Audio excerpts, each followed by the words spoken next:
তোমাদের সকলকে স্বাগত। আমি Astutiar Saki, junior instructor computer department, Mymensingh polytechnic institute. তোমাদের সাবজেক্টের নাম হচ্ছে কি সাইবার সিকিউরিটি অ্যান্ড ইথিক্স। 2 শিফটের স্টুডেন্টদের জন্যই কম্পিউটার সপ্তম পর্ব। আজকে আমাদের যে পাঠ আমি আলোচনা করব সেটা শিফন ফল হচ্ছে বা লার্নিং আউটকাম হচ্ছে সাইবার নিরাপত্তা বিভিন্ন প্রকার টার্মের ব্যবহার বর্ণনা করতে পারবে। অর্থাৎ তোমরা সাইবার নিরাপত্তা কী কী টার্ম থাকে সেই টার্মগুলো বর্ণনা করতে পারবে। তারপর ফাইল রিকভারি কী এবং ফাইল রিকভারির বিভিন্ন প্রক্রিয়ার শ্রেণীবিভাগ বর্ণনা করতে পারবে। ডাটা রিকভারি এবং ফরেন্সিক টুল কিটের ব্যাখ্যা করতে পারবে। তো এই তিনটা হচ্ছে তোমাদের আজকের শিখন ফল, অর্থাৎ আজকে তোমাদের ক্লাসের যে লার্নিং আউটকাম, অর্থাৎ তোমরা এই ক্লাসটা করে কি জানতে পারবে, কতটুকু শিখতে পারবে সেটা। আচ্ছা, এটা হচ্ছে আমাদের প্রথম অধ্যায়ের লাস্ট প্রশ্ন 1.6। তাহলে আমাদের প্রথম অধ্যায় শেষ হয়ে যাবে। তো প্রথম অধ্যায়ে আসতে হচ্ছে যে টার্মগুলো আছে নিরাপত্তা, পরিচয়, তারপর নির্ভরযোগ্যতা, গোপনীয়তা, সম্পূর্ণতা, প্রাপ্যতা, হুমকি, দুর্বলতা, ঝুঁকি ও বিপত্তি, অর্থাৎ এই সবগুলোই হচ্ছে সাইবার নিরাপত্তার কিছু টার্ম আর কি, কমন কিছু টার্ম। তো সাইবার নিরাপত্তায় বিভিন্ন প্রকার টার্ম ব্যবহার করা হয়ে থাকে।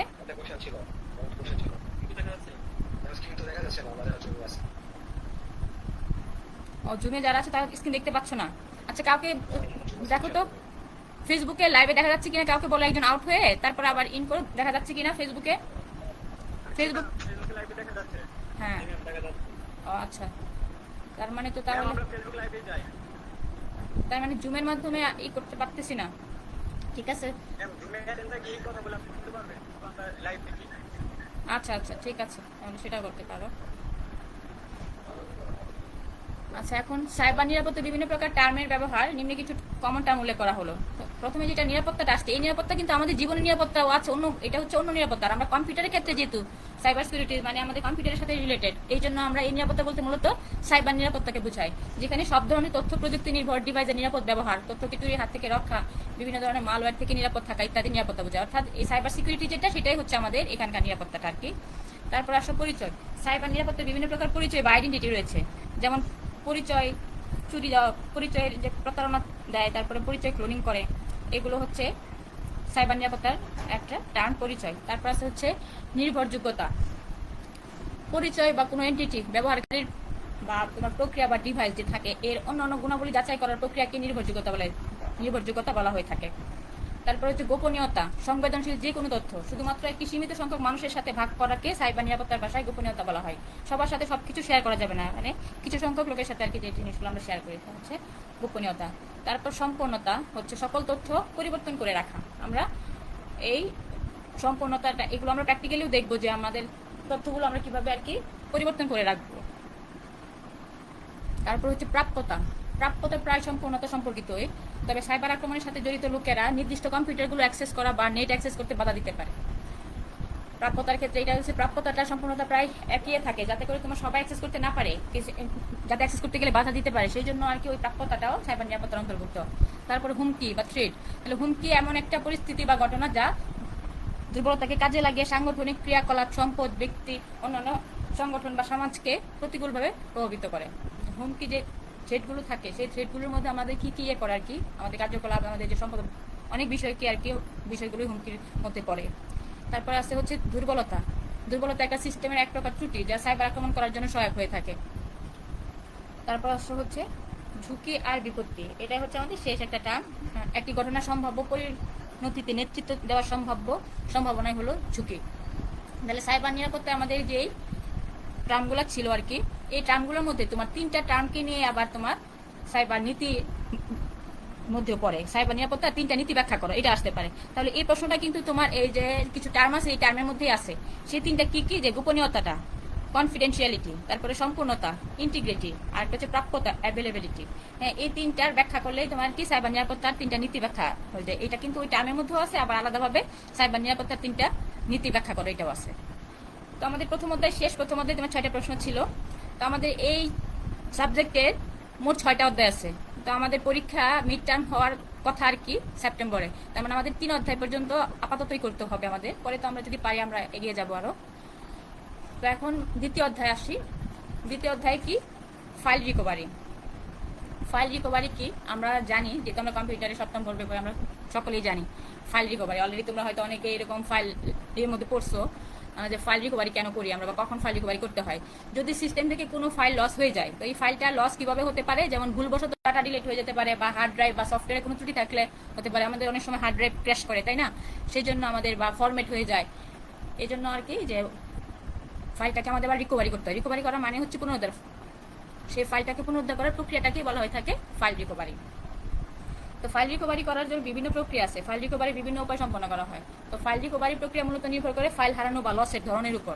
অর্থাৎ ফাইলটা যে তুমি হারিয়েছো সেটার আর কি ধরনের ফাইল, কোথায় হারিয়েছো, কিভাবে হারিয়েছো, সেটার উপর নির্ভর করতেছে। আচ্ছা, এখন এবার ফাইল রিকভারি এবং ফাইল রিকভারি বিভিন্ন প্রক্রিয়া শ্রেণী বিভাগের মধ্যে পড়ে। তোমার ফাইল রিকভারি বিভিন্ন প্রক্রিয়া আছে, তো এই প্রক্রিয়াকে দুইটা ভাগে ভাগ করে, একটা হচ্ছে সফটওয়্যার রিকভারি আর একটা হচ্ছে হার্ডওয়্যার রিকভারি। তো সফটওয়্যার রিকভারিটা কি, যে ইচ্ছা বা অনিচ্ছায় ফাইল ডিলিট করা কিংবা ফাইল ওভাররাইট হওয়ার কারণে যে রিকভারি সম্পন্ন হয় সেটাকে বলা হয় থাকে সফটওয়্যার রিকভারি। সফটওয়্যার রিকভারি আমরা সফটওয়্যার দিয়ে করতে পারি, যে কোনো সফটওয়্যার, এখন রিকভারি সফটওয়্যার পাওয়া যায়, ফ্রিতেও অনেক সফটওয়্যার পাওয়া যায় নেটে। তোমরা সেটা সার্চ দিয়ে ইনস্টল করে নিলে তারপরে তোমরা কোনো ফাইল যদি এরকম হারানো যায় আমরা সেটাকে আবার রিকভারি করতে পারি। এর শুধু ফাইল না, এরকম করে আমরা দেখা যায় যে অনেক সফটওয়্যার দিয়ে আমরা ছবি যদি হারিয়ে যায় সেই ছবিকেও আমরা ফিরে আনতে পারি, হয়তো বা রেজুলেশন একটু এদিক সেদিক হয়, এরকম রিকভারি করা যায়। আমি একটা মোবাইলে রিকভারি করেছিলাম ছবি, কিন্তু ছবিগুলো ফেটে গেছে, অর্থাৎ অরিজিনাল পিকচারটা আর ছিল না, কিছু কিছু ইয়ে ছিল আর কি, একটু বোঝা যেত। যাই হোক, তো এগুলো হচ্ছে কি রিকভারি করা, এখন সফটওয়্যার দিয়ে আর কি করা সফটওয়্যার রিকভারি। এবার শুধু হার্ডওয়্যার রিকভারিটা কি, যে হার্ডওয়্যার ডিভাইস যেগুলো আছে, হার্ড ডিস্ক বা থাম্ব ড্রাইভ ইত্যাদি সিস্টেমের ফিজিক্যালি ক্ষতির কারণে যে রিকভারি সম্পন্ন হয় তাকে হার্ডওয়্যার রিকভারি বলে। এখন ফাইল রিকভারির বিভিন্ন প্রক্রিয়ার শ্রেণী বিভাগ, অর্থাৎ যে ফাইল যে তোমার রিকভারি করি আমরা, ফাইলটাকে ডিলিট হয়ে যাওয়া ফাইল রিকভারি করা, ওভাররাইট হওয়া ফাইল রিকভারি করা, নষ্ট হওয়া ফাইল রিকভারি, আর ফিজিক্যালি ড্যামেজ হওয়া ফাইল রিকভারি। তাহলে এখন ডিলিট হয়ে যাওয়া ফাইল রিকভারিটা কি, যখন একটা ফাইল ডিলিট করা হয় ফাইলটি আসলে স্থায়ীভাবে ততক্ষণ পর্যন্ত ডিলিট হয় না যতক্ষণ পর্যন্ত না সেখানে কোনো ফাইল বা ডাটা ওভাররাইট করা হয়। এই জন্য যদি কোনো ফাইল ভুলক্রমে ডিলিট হয়ে যায়, সাথে সাথেই সেই ফাইলটি কোনো ভালো রিকভারি সফটওয়্যার দিয়ে রিকভারি করে নেওয়া সম্ভব। কারণ রিকভারি করতে যত বেশি দেরি হবে ফাইলটি সেই অবস্থানে ওভাররাইট হওয়ার সম্ভাবনা বেশি থাকে। তাই আমাদেরকে কি যত দ্রুত সম্ভব আর কি ফাইলটাকে রিকভারি করে ফেলতে হবে। এখানে একটা গুরুত্বপূর্ণ বিষয় হলো, যদি ডিলিট করা ফাইলটি সাইজ খুব বড় হয় তবে ফাইলটি কিন্তু স্থায়ীভাবে ডিলিট হয়ে যেতে পারে, এক্ষেত্রে ফাইলটি রিকভারি করা অনেকটা কঠিন হয়ে যায়। তারপরে আসা হচ্ছে ওভাররাইট হওয়া ফাইল রিকভারি। তো ফাইল ওভাররাইট হয়ে গেলে এক্ষেত্রে রিকভারি করা একটু জটিল। এক্ষেত্রে ব্যবহার করা অ্যাপ্লিকেশনের ফাইলটি কিভাবে সংরক্ষিত হয়েছে তার উপর নির্ভর করে। একটা ফাইল ওভাররাইট করা আর একটা ফাইল ডিলিট করে নতুন তৈরি করা কিন্তু এক কথা না। একটা ফাইল ডিলিট করা মানে হলো ফাইলটি ব্যবহারের জন্য প্রস্তুত আছে কিন্তু মডিফিকেশন করা যাবে না। অন্যদিকে ওভাররাইট মানে হলো ফাইলটার পরিবর্তন। ফাইল ওভাররাইট হয়ে গেলেও বিভিন্ন প্রকার ফাইল রিকভারি সফটওয়্যারের মাধ্যমে ফাইলটি রিকভার করা সম্ভব, তবে অনেক সময় ফাইলটি রিকভার করা সম্ভব আবার নাও হতে পারে। ওভাররাইট হওয়া ফাইল। তারপর আসা হচ্ছে নষ্ট হওয়া ফাইল রিকভারি।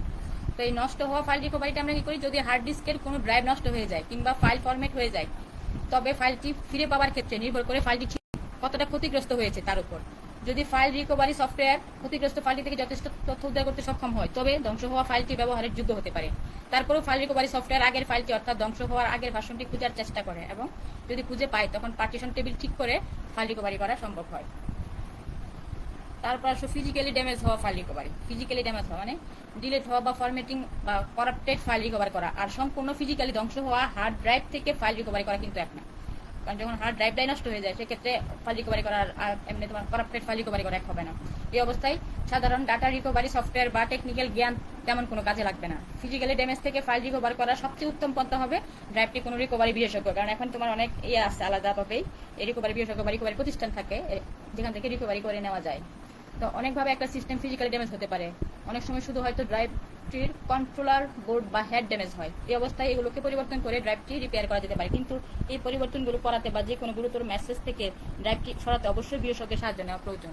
এটা বলে থাকে ফিজিক্যালি ড্যামেজ হওয়ার ক্ষেত্রে আর কি। আসলে আমাদের যে ফাইলগুলো সেইগুলোর জন্য আমরা এতই চিন্তা করি না, কিন্তু যখন তোমার অফিসিয়ালি বা কোনো হাই প্রোফাইলের কোনো হয় সেক্ষেত্রে কিন্তু আমাদের ফাইল রিকভারি বা ডাটা রিকভারি খুব জরুরি হয়ে পড়ে, সেক্ষেত্রে আমাদের আর কি একটু বিশেষজ্ঞের সাহায্য নিতে হয়। আচ্ছা, এরপরে আমরা এই ফাইল রিকভারিটা আমরা কিভাবে করবো, দেখলাম যে ফাইল রিকভারি বিশেষজ্ঞ। এখন আমরা যে সফটওয়্যার দিয়ে করতে পারি এটা আর কি, এখানে যে একটা রিকভারি সফটওয়্যার সেই কাজটি করে কম্পিউটার ব্যবহারকারীকে অনেকটা নিশ্চিত কাজ করার সুযোগ দিচ্ছে।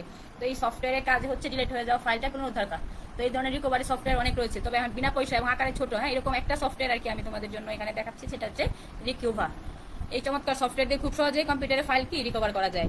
রিকিউভা সফটওয়্যারের ফিচার অনেকগুলো ফিচার আছে, জাস্ট কয়েকটা নিয়ে আসছে আর কি, যে ভুল করে ডিলিট করা ফাইল রিকভার করা, কম্পিউটার পেন ড্রাইভ ক্যামেরার ফটো অথবা আইপডের গান যাই হোক না কেন তা রিকভারি করতে পারে এই সফটওয়্যারটা। কম্পিউটারের কোনো ড্রাইভ যদি ফরম্যাটও হয়ে যায় তবে ওই ড্রাইভ থেকেও ফাইল রিকভার করে দিবে এই রিকিউভা।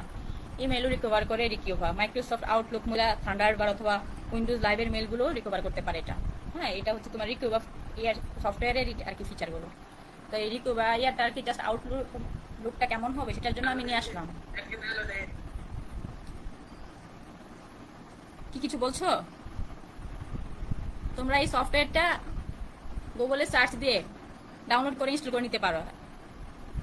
আচ্ছা, এবং এটার আউটলুকটা কেমন হবে আর কি জাস্ট এটা দেখার জন্য যে রিকিউভা এটার আইকনটা কি।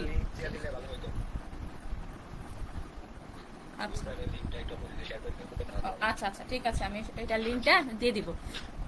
আচ্ছা, তারপরে আসো হচ্ছে ডাটা রিকভারি এবং ফরেনসিক টুলকিট। এখন এর আগে আমরা দেখালাম যে হ্যাঁ বলো। আমি এটাকে শেষ করি, তারপরে আমরা কথা বলবো, ঠিক আছে? আমার প্রেজেন্টেশনটা আগে শেষ হোক। ডাটা রিকভারি এবং ফরেনসিক টুলকিট যে বর্ণনা আমরা এখন দেখবো। ডাটা রিকভারি আর ফাইল রিকভারি, দেখো ডাটা নিয়েই তো ফাইল, তাই না? তারপরে আলাদাভাবে আবার ডাটাটার গুরুত্ব, এই জন্য ডাটাটাকে আবার আলাদাভাবে দিয়ে দিচ্ছে। অর্থাৎ হ্যাঁ বলো, আমি বলছি আগে আমি আমার এটা শেষ করি প্রেজেন্টেশনটা। ডাটা রিকভারি এবং ফরেনসিক টুলকিট। এবার আসলে ডাটা রিকভারিটা কি? ডাটা রিকভারি হলো নষ্ট হয়ে যাওয়া হার্ড ড্রাইভ, পেন ড্রাইভ বা অপারেটিং সিস্টেম কিংবা ভুলক্রমে ডিলিট হয়ে যাওয়া ডাটাকে পুনরুদ্ধার করা। ডাটা লস যে কোনো সময় ঘটতে পারে। তো এখন ডাটা রিকভারিটা আর ফাইল রিকভারিটা এটা তো তোমার কি প্রায় একই জিনিস, কারণ ডাটা দিয়ে তো ফাইল তৈরি হয়। তো এখন ডাটাকে আমরা আলাদাভাবে কেন নিয়ে আসছি? এই যে যেমন বললাম যে আমার ছবি, তাহলে ছবিটাও তো আমার একটা ডাটা, এই জন্য আবার আলাদা কি ডাটা রিকভারিটা নিয়ে আসছে। তো সাধারণত ডিলিট বা নষ্ট হয়ে যাওয়া হার্ড ড্রাইভ, মেমোরি বা যে কোনো স্টোরেজ থেকে সে তথ্য সমৃদ্ধ এই তথ্যগুলো কি করি আমরা উদ্ধার করার প্রক্রিয়াটাকে বলা হয় থাকে ডাটা রিকভারি। অর্থাৎ যে ডাটা বা তথ্যগুলো কোনো কারণে হারিয়ে গেছে সেগুলো কোনো টুল, সফটওয়্যার বা হার্ডওয়্যার দ্বারা নিবিড় পর্যবেক্ষণের মাধ্যমে উদ্ধার করাকে ডাটা রিকভারি বলে। তো এবার এই ডাটা রিকভারি করা গেল। এখন যে কমন ডাটা লস ফ্যাক্টর, অর্থাৎ ডাটাগুলো তোমার কিভাবে আর কি ডিলিট হয়ে যায়, কিছু আর কি ফ্যাক্টর আছে যেটা কমন ডাটা লস ফ্যাক্টর। বিভিন্ন কারণে তো ডাটা লস হয় এবং সেগুলোকে আমাদের কি পুনরুদ্ধার করার জন্য আলাদা আলাদা ব্যবস্থাও আছে। তো আমরা কিছু ফ্যাক্টর দেখলাম এখানে। দেখি যে ডাটা ডিলিট। ডাটা ডিলিটটা কি? যে আমরা জানি যে যখন কোনো ডাটা ড্রাইভ থেকে ডিলিট করে দেওয়া হয় তখন উক্ত ডাটা ড্রাইভে ততক্ষণ পর্যন্ত থেকেই যায় যতক্ষণ না অন্য কোনো ডাটা এসে সেটির উপর প্রতিস্থাপিত না হয়। অর্থাৎ ভুলবশত যদি ডিলিট করা ফাইল বা ডাটা পুনরুদ্ধার করতে দ্রুত পদক্ষেপ গ্রহণ করা হলে ডাটা ফিরে পাবার সুযোগ অনেক বেড়ে যায়। ডিলিট হওয়া ডাটা পুনরুদ্ধার করার জন্য কোনো ভালো ডাটা রিকভারি সফটওয়্যার ব্যবহার করা যেতে পারে। তার মানে আমরা যেটা আগে বলে আসছি ফাইল রিকভারি আর ডাটা রিকভারি কি প্রায় কাছাকাছি, অর্থাৎ আমরা ওই সফটওয়্যার দিয়ে কি ডাটাটাকেও উদ্ধার করতে পারবো। তারপরে আসো যে ডাটা ডিলিট হওয়া কতটা দ্রুত ফিরে পাওয়া যাবে সেটা অনেক সময় কি নির্ভর করে ফাইল সিস্টেমটার উপর। উদাহরণস্বরূপ যেমন আছে কি উইন্ডোজ এনটিএফএস ফাইল সিস্টেম। কোনো ফাইল কিংবা সেই ফাইলগুলো ডাটা ডিলিট হওয়ার পরেও বিবরণী তথ্য সংরক্ষণ করে রাখে, ফলে যে কোনো ডাটা রিকভারি সফটওয়্যারের কাছে ফাইলটি খুঁজে পাওয়া অনেক সুবিধাজনক হয়। অর্থাৎ ফাইলটা তোমার কি ধরনের তার উপর নির্ভর করে সেটা কতক্ষণ থাকবে হার্ড ডিস্কে, কতক্ষণ থাকবে, আমরা কতক্ষণ পরে ওইটাকে উদ্ধার করতে পারবো সেটা নির্ভর করতেছে ফাইল সিস্টেমের উপর। তারপর হচ্ছে ডাটা করাপশন। যদি কম্পিউটারে বারবার মেসেজ আসতে শুরু করে আপনার হার্ড ড্রাইভ করাপ্টেড হয়ে গেছে, তাহলে যে কোনো কম্পিউটার ব্যবহারকারীর কাছে এটা একটা কি দুঃস্বপ্নের ব্যাপার। কেন বলছে কথাটা? যে বারে বারে যদি এই মেসেজটা দেয় যে আপনার হার্ড ড্রাইভ করাপ্টেড হয়ে গেছে, তবে সেক্ষেত্রে কি ডাটাগুলো পুনরুদ্ধার করার সুযোগ আছে, তোমাকে সুযোগ দিচ্ছে। প্রথমে হার্ড ড্রাইভটি অন্য একটা কম্পিউটারের সাথে লাগিয়ে চেক করে দেখতে হবে। যদি শুধু ওই ড্রাইভটির অপারেটিং সিস্টেম করাপ্টেড হয় তবে অনেক সহজে বাকি ডাটাগুলো কি কপি করে নেওয়া যাবে। কিন্তু যদি হার্ড ড্রাইভের পার্টিশন টেবিল করাপ্টেড হয়ে যায় তাহলে সেখান থেকে ডাটা রিকভারি করা একটু জটিল এবং কষ্টকর। তখন পার্টিশন টেবিল থেকে ডাটা উদ্ধার করার চেষ্টা করা হয়। যদি রিকভার করা ডাটা করাপ্টেড হয় তবে ডাটা রিকভারি সফটওয়্যার ব্যবহার করে সেগুলোকে ব্যবহারযোগ্য করা সম্ভব ডাটা করাপশনের ক্ষেত্রে। এবার ফাইল সিস্টেম ফরম্যাট। এখানে কি আসলে যে ডিলিট হওয়া ডাটা অনেকটাই নির্ভর করে ডাটার ফাইল সিস্টেমের উপর। যেমন ওই যে এর আগে আমি বললাম এখানে আরেকটা সিস্টেম আছে ফ্যাট এবং এনটিএফএস, ও সিস্টেমের উপর নির্ভর করতেছে। তারপর আসলে যে ফিজিক্যালি হার্ড ড্রাইভ ড্যামেজ। অনেকভাবে একটা হার্ড ড্রাইভ ফিজিক্যালি ড্যামেজ হতে পারে। অনেক সময় শুধুমাত্র ড্রাইভটির কন্ট্রোলার বোর্ড বা হেড ড্যামেজ হয়। এই অবস্থায় এগুলোকে কি পরিবর্তন করে ড্রাইভটি রিপেয়ার করা যেতে পারে। আর এই যে বললাম আমরা এর আগে যে বর্ণনাগুলো এটা অনেকটাই এটার কাছাকাছি আছে, এখান থেকে তোমরা দিতে পারো। এবার আসলে যে এখানে নতুন আরেকটা আসছে সেটা হচ্ছে কি সলিড স্টেট ড্রাইভ রিকভারি। বর্তমানে সলিড স্টেট ড্রাইভগুলো অনেক বেশি জনপ্রিয় হয়ে উঠেছে, কারণ এখান থেকে আর কি খুব সহজে তোমার ডাটা রিকভারি করা যায়, এই জন্য এটা জনপ্রিয়তা বেশি। বিশেষ করে বর্তমানে নতুন আলট্রাবুকগুলোতে সলিড স্টেট ড্রাইভ থাকছে প্রধান চমক হিসেবে। এসএসডি থেকে ডাটা রিকভারি করা যে কোনো ট্র্যাডিশনাল হার্ড ড্রাইভ থেকে অনেক সহজ এবং কার্যকরী। ডিলিট হওয়া বা ফরম্যাট হওয়া ডাটা রিকভারি করার প্রসেস এখানেও একই, তবে ফিজিক্যালি ড্যামেজ হওয়া সলিড স্টেট ড্রাইভ থেকে ডাটা রিকভারি করা অনেক ব্যয়বহুল হয়। এছাড়াও ডাটা রিকভারি যে সকল ডিভাইস থেকে করা সম্ভব সেগুলো হচ্ছে hard disk drive, solid state device, USB. হ্যাঁ, এটা শেষ হোক, প্রেজেন্টেশনটা শেষ হোক, তারপরে আমি বলতেছি তোমাদের প্রশ্নটা নিব। আরে ভাই তোমাদের প্রশ্নটাকে তুমি খাতায় লিখে রাখো, আমরা পরে আলাপ করব। এবার আসো যে আমাদের ডাটা রিকভারি গেল, এরপরে হচ্ছে কি ফরেনসিক টুল কিট। ফরেনসিক টুল কিটটা কি? এফটিকে এটা হচ্ছে কি ফরেনসিক টুল কিট, যে আমরা ফরেনসিক বিভাগ নাম শুনেছি, সিআইডিতেও দেখায়, ইন্ডিয়াতে সিআইডিতে এই ফরেনসিক আলাদা একটা থাকে, যেখানে গিয়ে তারা পরীক্ষা নিরীক্ষা করে। আমাদের কম্পিউটারের ক্ষেত্রে এরকম সফটওয়্যার আছে যার দ্বারা আর কি ফরেনসিকের কাজটা করা হয়ে থাকে। কম্পিউটার বা স্মার্টফোন বা ডিজিটাল কোনো ডিভাইস ব্যবহার করে কোনো অপরাধ সংঘটিত হলে, কি বলছি আমরা, কম্পিউটার বা স্মার্টফোন বা ডিজিটাল কোনো ডিভাইস ব্যবহার করে কোনো অপরাধ সংঘটিত হলে স্মার্ট ডিভাইস বা কম্পিউটার ফরেনসিক করা হয়। এবং খুন হলে মৃতদেহ পরীক্ষা করার পাশাপাশি তার কম্পিউটার ও স্মার্টফোনেরও ফরেনসিক করা হয়। এখন আমাদের এই কম্পিউটার আর মোবাইলটাকেও ফরেনসিক করা হয়, তার জন্য কি সফটওয়্যার থাকে। আচ্ছা, কম্পিউটার ফরেনসিক সম্পন্ন করার উদ্দেশ্যে তৈরিকৃত এক প্রকার টুলই হলো ফরেনসিক টুল কিট। তোমাদের আলাদা প্রশ্ন হতে পারে যে ফরেনসিক টুল কিট বলতে কি বোঝায়। কম্পিউটার ফরেনসিক সম্পন্ন করার উদ্দেশ্যে তৈরিকৃত এক প্রকার টুল হলো ফরেনসিক টুল কিট। তো এই ফরেনসিক টুল কিটের তোমার দেখো কিছু ফরেনসিক টুল কিট বিভিন্ন প্রকার ব্যবহার উল্লেখ করা হলো। ফরেনসিক টুল কিটের বিভিন্ন প্রকার ব্যবহার উল্লেখ দেখো এখানে। ফরেনসিক টুল কিট আমরা ব্যবহার করে কি কি কাজ করতে পারি বা কি করা হয়ে থাকে, যে ইমেল বিশ্লেষণ। তাই এফটিকে ফরেনসিক পেশাদারদের জন্য ইমেল বিশ্লেষণের একটি ইন্টারফেস প্রদান করে। এতে নির্দিষ্ট শব্দগুলোর জন্য ইমেল বিশ্লেষণ করার ক্ষমতা, সোর্স আইপি অ্যাড্রেস জন্য শিরোনাম বিশ্লেষণ ইত্যাদি ব্যবস্থা রয়েছে। তারপর হচ্ছে ফাইল ডিক্রিপশন। এফটিকে এর একটি কেন্দ্রীয় বৈশিষ্ট্য হলো ফাইল ডিক্রিপশন, অর্থাৎ এই এফটিকে তে ফরেনসিক টুলকিটের মধ্যে এই ব্যবস্থাগুলো আর কি থাকে। যে একটা কেন্দ্রীয় বৈশিষ্ট্য হলো ফাইল ডিক্রিপশন। পাসওয়ার্ড ক্র্যাক বা সম্পূর্ণ ফাইল ডিক্রিপ্ট করতে চাইলে এফটিকে এর উত্তর প্রদান করে থাকে। এফটিকে এর মাধ্যমে 100টির বেশি অ্যাপ্লিকেশন পাসওয়ার্ড পুনরুদ্ধার করা যায়। তারপর ডাটা কার্ভিং করা। এফটিকে এর একটা শক্ত ডাটা কার্ভিং ইঞ্জিন ব্যবস্থা রয়েছে। অনুসন্ধানকারীদের আকার, ডাটা টাইপ এবং পিক্সেল আকারের উপর ভিত্তি করে ফাইল অনুসন্ধান করার জন্য বিকল্প ব্যবস্থা রয়েছে। তারপর হচ্ছে তথ্য ভিজুয়ালাইজেশন করা। পাঠ্য তথ্য বিশ্লেষণ করার পরিবর্তে ফরেনসিক বিশেষজ্ঞরা এখন বিভিন্ন তথ্য কল্পনা কৌশল ব্যবহার করে একটি মামলার জন্য আরও স্বজ্ঞাত চিত্র তৈরি করতে পারেন। এফটিকে ব্যবহারকারীদের টাইমলাইন নির্মাণ, ক্লাস্টার গ্রাফ এবং জিও লোকেশনের ক্ষমতা প্রদান করে। ওই সফটওয়্যারটা দিয়ে এটা করতে পারে। Web viewer. এফটিকে ওয়েব ভিউয়ার টুলের মাধ্যমে রিয়েল টাইমে কেস ফাইলগুলো অ্যাক্সেস প্রদানের মাধ্যমে কেস মূল্যায়ন ত্বরান্বিত করে। এটি মাল্টি কেস অনুসন্ধানের জন্য অনুমোদন করে, যার অর্থ হচ্ছে বিভিন্ন ক্ষেত্রে ম্যানুয়ালি ক্রস রেফারেন্স প্রমাণ করতে হবে না। আরেকটা এখানে বিষয় আছে এফটিকে এর ক্ষেত্রে সার্ভেরাস। এই শব্দটা নতুন, দেখো সার্ভেরাস। এফটিকে শক্তিশালী স্বয়ংক্রিয় মালওয়্যার শনাক্তকরণের বৈশিষ্ট্য রয়েছে, যার নাম হচ্ছে সার্ভেরাস। মানে এফটিকে দিয়ে আমরা এই মালওয়্যারটাকে চিহ্নিত করতে পারি। এটার নামে হচ্ছে কি সার্ভেরাস। এটি কম্পিউটারে মালওয়্যার স্নিফার করার জন্য মেশিন বুদ্ধিমত্তা ব্যবহার করে, পরে পাওয়া গেলে এটি মোকাবেলা করার জন্য পদক্ষেপ গ্রহণ করে। তারপর হচ্ছে অপটিক্যাল ক্যারেক্টার চিহ্নিতকরণ। এফটিকে এর অপটিক্যাল ক্যারেক্টার চিহ্নিতকরণ ইঞ্জিন ইমেজকে পঠনযোগ্য টেক্সটে রূপান্তর করে। এতে একাধিক ভাষা সমর্থন করা হয়, এখানে অনেকগুলো ভাষায় মানে অনেক ধরনের ক্যারেক্টারই তারা আর কি করতে পারে। তাহলে এই ছিল হচ্ছে আমাদের মোটামুটি আলোচনা। এখন আমাদের বাড়ির কাজটা হচ্ছে ফাইল রিকভারি বলতে কি বোঝায়, ফরেনসিক টুল কিট কি, আর যে বলছে সাইবার নিরাপত্তার 3 নীতি ব্যাখ্যা করো। যে 3টা নীতি ছিল সেই 3টা নীতির ব্যাখ্যা, এইটা হচ্ছে তোমাদের হোমওয়ার্ক। ধন্যবাদ সবাইকে। এখন তোমাদের কারো কোনো প্রশ্ন থাকলে করতে পারো। আচ্ছা, হ্যাঁ।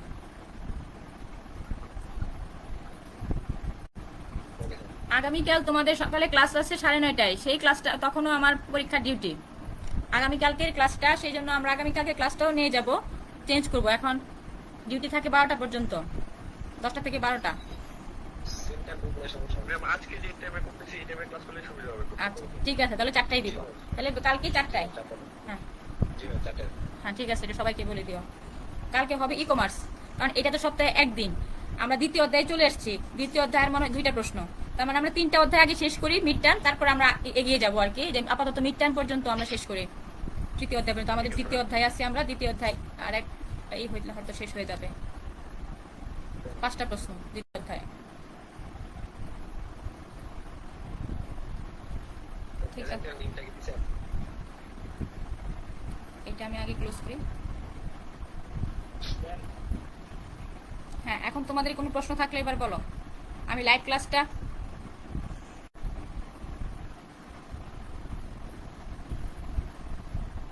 লাইভ ক্লাসটা এখন শেষ করে দিচ্ছি। আর তোমাদের আজকের হাজিরাটা আমি আর নিচ্ছি না, যেহেতু আজকের ক্লাসটাও তোমাদের শিডিউলের বাইরে, আগামীকালের ক্লাসটা শিডিউলের বাইরে, সেই জন্য আর হাজিরার লিঙ্ক দিচ্ছি না। তাহলে ম্যাম কমেন্টে দেবো কি বললাম না? থাক, কমেন্টে থাক, কিন্তু কমেন্টে তোমরা কয়েকজন কমেন্ট করতে সেটা দেখতেছি, কিন্তু হাজিরাটা আমি ওভাবেই নিব, কাউন্ট করবো, আবার হাজিরা লিঙ্ক দিয়ে দিব আর নেক্সট ক্লাসে তখন নিব। আমরা আগে আজকের যেই লাইভ ভিডিওটা হলো সেটা কেমন হলো দেখে তারপর আমরা আর কি লাইব্রেরিতে আসবো। জি ম্যাম, ভালোই হলো, লাইভে দেখছি মোবাইলে। আচ্ছা হ্যাঁ, ঠিক আছে, তাহলে আমি লাইভ থেকে এখন ক্লোজ করে দিচ্ছি লাইভটা।